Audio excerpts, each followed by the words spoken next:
இன்றைக்கி நம்ம பதிவில் என்ன பார்க்க போகிறோம் அப்படின்னா, எந்த ஒரு கெமிக்கலோ டிட்டர்ஜெண்ட்டோ பயன்படுத்தாமல் நம்ம வீடுகளை பயன்படுத்திகிட்டு இருக்கிற ரெஃப்ரிஜிரேட்டரை ரொம்ப எளிமையான முறையில் ஆர்கானிக் கிளீனரை கொண்டு ரொம்ப சுலபமாக க்ளீன் பண்ணலாம். வாங்க எப்படி க்ளீன் பண்ணலான்னு சொல்லி பார்க்கலாம். அதாவது இங்கே ஒமானில் பெரிய புயல் வந்தது, அது எல்லாருக்குமே தெரியும். ஸோ அந்த டைமில் எங்களுக்கு கரண்ட் இல்லை. அதனால நாங்கள் வேறு ஒரு இடத்துல தான் போய் தங்கியிருந்தோம். கிட்டத்தட்ட ஒரு 5 நாள் வேறு ஒரு இடத்துல தான் போய் தங்கியிருந்தோம். ஸோ அதுக்கப்புறம் இங்கே பார்க்கும்போது வெளியில் அதாவது இந்த வால்லுங்கங்கெல்லாம் தண்ணி இறங்கி எங்களுக்கு ஃப்ரிட்ஜிலலாம் தண்ணி, அப்புறம் அது உள்ளே வச்சுருந்த திங்ஸ் எல்லாமே ரொம்ப மோசமாகி ஃப்ரிட்ஜுமே ரொம்ப மோசமாயிடுச்சு. அதை க்ளீன் பண்ணுறதுக்காக தான் நான் ஆர்கானிக் கிளீனர் யூஸ் பண்ணி க்ளீன் பண்ண போகிறேன். வச்சுருந்த திங்ஸ் எல்லாமே ரொம்பவே இதாகிடுச்சு. எனக்கே இதான் ஃபஸ்ட் டைம் ஃப்ரிட்ஜி கூட இப்படி ஆகுமா அப்படின்னு சொல்லி பார்த்தது. நம்ம இப்போ இது எல்லாத்தையுமே எடுத்து வச்சுட்டு நம்ம க்ளீன் பண்ண ஸ்டார்ட் பண்ணிடலாம். நான் ஃப்ரிட்ஜை க்ளீன் பண்ணுறதுக்காக பயோஎன்சைம் சொல்யூஷன் தான் எடுத்து வச்சுருக்கிறேன். என்னுடைய பதிவுகளை பார்க்குற எல்லாருக்குமே தெரியும் பயோஎன்சைம் எப்படி ப்ரிப்பேர் பண்ணணும், அது எதுக்கெல்லாம் நான் யூஸ் பண்ணிட்டுருக்கேன்னு சொல்லி எல்லாமே. நான் எலுமிச்சம்பழத்தை கொண்டு ப்ரிப்பேர் பண்ண பயோஎன்சைம் தான் எடுத்து வச்சுருக்கிறேன். ஏன்னா அதான் நமக்கு இந்த க்ளீனிங் பர்பஸ்க்கு ரொம்ப யூஸ்ஃபுல்லாக இருக்கும். நான் அதுக்கு முன்னாடி ஃப்ரிட்ஜில் இந்த தண்ணி வடைஞ்சி இருந்தது, அதுக்கப்புறமா எல்லாமே ரொம்ப டஸ்ட்டாக இருக்கிறது எல்லாத்தையுமே ஃபஸ்ட்டு தொடச்சி எடுத்துக்கிறேன். நம்ம இது எல்லாத்தையுமே தொடச்சி எடுத்துட்டு அதுக்கப்புறமா நம்ம இந்த பயோஎன்சைமை வச்சு க்ளீன் பண்ண ஆரம்பிச்சிடலாம். ஃபஸ்ட் நம்ம இது எல்லாமே க்ளீன் பண்ணிடலாம்.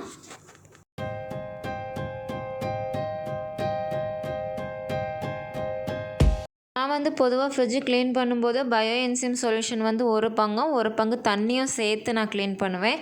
ஆனால் இப்போ ரொம்ப மோசமாக இருக்கிறனால நான் தண்ணி சேர்த்துக்காமல் நான் பயோஎன்சைம் க்ளீனரை வச்சு மட்டுமே நான் இதை க்ளீன் பண்ண போகிறேன்.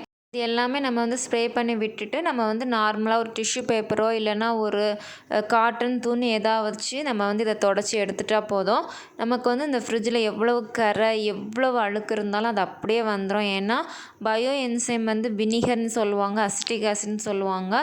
பொதுவாக நிறைய பேர் கடைகள்லேருந்து வாங்குகிற வினிகரை பயன்படுத்தி கூட நீங்கள் க்ளீன் பண்ணலாம். ஆனால் இது நம்ம கடைகள்லேருந்து வாங்கல, வீட்டிலேயே நம்ம ப்ரிப்பேர் பண்ண பயோஎன்சைம் ஆர்கானிக் கிளீனர். அதை வச்சு தான் நான் எல்லா இடத்துலையுமே ஸ்ப்ரே பண்ணிவிட்டு நான் க்ளீன் பண்ணுறேன்.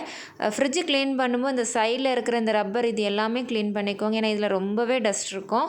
இப்போ இது எல்லாமே நம்ம ஓரளவு பயோஎன்சைமை வச்சு நம்ம ஸ்ப்ரே பண்ணிவிட்டு நார்மலாக ஒரு டிஷ்யூ பேப்பர் வச்சு தொடச்சி எடுத்துகிட்ருக்குறோம்.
அடுத்தது நான் வெறும் நார்மல் வாட்டரை வச்சு மட்டும்தான் நான் அடுத்த தொடச்சி எடுத்துக்க போகிறேன். அதாவது நம்ம ஃபஸ்ட்டு பயோஎன்சைம் க்ளீனரை வச்சு க்ளீன் பண்ணி எடுத்துருக்குறோம்.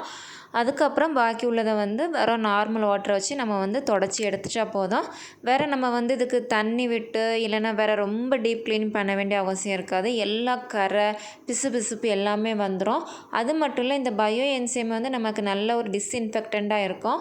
அதுக்கான காரணங்களும் அவங்க எல்லாருக்குமே தெரியும். ஸோ நம்ம இதனால் நம்ம பயப்படவும் தேவையில்லை. நமக்கு ஒருவேளை இதை க்ளீன் பண்ணால் கிருமியெல்லாம் சாகுமா, இது சரியாகுமான்னு சொல்லிட்டு இதுவே நமக்கு ரொம்ப சூப்பராக க்ளீன் ஆகிரும். நான் வேறு எதையுமே யூஸ் பண்ணல. பார்த்துக்கிட்டு இருக்கிற உங்களுக்கே தெரியும். நான் ஃபஸ்ட்டு பயோஎன்சைம், அதாவது நான் லெமனை கொண்டு ப்ரிப்பேர் பண்ண பயோஎன்சைம் வச்சு க்ளீன் பண்ணிவிட்டு அதுக்கப்புறம் நார்மலாக தண்ணி மட்டும் தான் வச்சு க்ளீன் பண்ணேன். இப்போ நம்ம இதை ஒரு டவல் இல்லைனா டிஷ்யூ பேப்பர் வச்சு தொடச்சி எடுத்துக்கலாம். நான் வந்து ஒரு டவல் வச்சு தொடச்சி எடுத்துகிட்டு இருக்கிறேன். அதுக்கப்புறம் இதில் உள்ள ட்ரே எல்லாமே நான் வந்து இதே பயோஎன்சைம் கிளீனர் யூஸ் பண்ணி தான் நான் வந்து அதையும் வாஷ் பண்ணி வெளியில் வச்சுருக்கிறேன். நம்ம இதையும் தொடச்சிட்டு இதுவும் நல்லா காஞ்சதுக்கப்புறம் அந்த ட்ரே எல்லாமே நல்லா காஞ்சதுக்கப்புறமா நம்ம வந்து ஃப்ரிட்ஜில் எல்லாமே செட் பண்ணிடலாம். ஸோ நம்ம ஃபஸ்ட்டு இப்போ வந்து இதை தொடச்சி காய விட்டுறலாம். நான் வந்து இது ஒரு நாள் ஃபுல்லாகவே காய விட போகிறேன். அதுக்கப்புறமா தான் அந்த ட்ரே எல்லாமே இதில் செட் பண்ணி யூஸ் பண்ண போகிறேன்.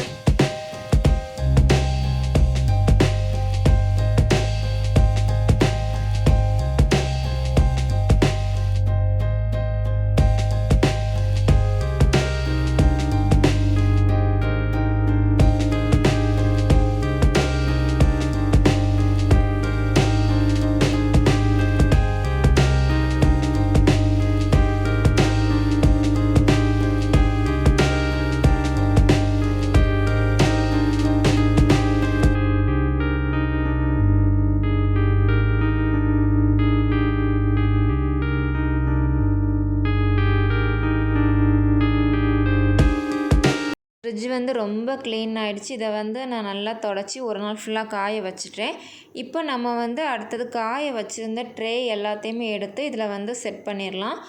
பார்க்குற உங்களுக்கே தெரியும் ஃபஸ்ட்டு எப்படி இருந்த ஃப்ரிட்ஜ் வந்து இப்போ எவ்வளோ அழகாக க்ளீன் ஆகிருக்குன்னு சொல்லி.